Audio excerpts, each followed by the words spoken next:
Минстрой Коми опубликовал список общественных мест и дизайн-проектов, которые будут предложены в рамках всеобщего голосования по благоустройству. Оно стартует 26 апреля и продлится по 30 мая на платформе 11.городсреда.ру.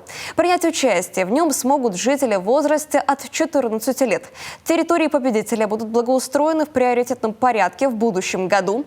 В Коми помогать в голосовании за объекты благоустройства будут 136 волонтеров. Создан специальный штаб добровольцев.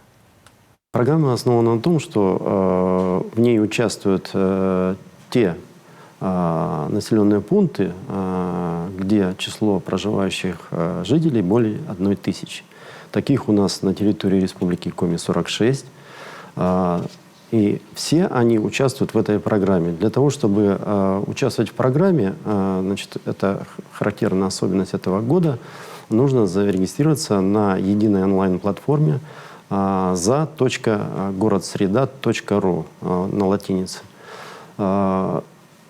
Для того, чтобы зарегистрироваться, нужно авторизироваться через госуслуги и там перейти как раз на эту платформу и проголосовать, выбрав, значит, сначала, естественно, регион, где вы проживаете, потом муниципальное образование, ну и там вам будет представлен перечень, значит, тех объектов, за которые можно проголосовать, вы можете выбрать один. Если вы сами не можете по каким-то либо причинам авторизироваться на госуслугах и проголосовать, то есть волонтеры, которые могут помочь вам в этом. Более подробно о реализации федерального проекта формирования комфортной городской среды смотрите в эту пятницу в программе «Детали недели».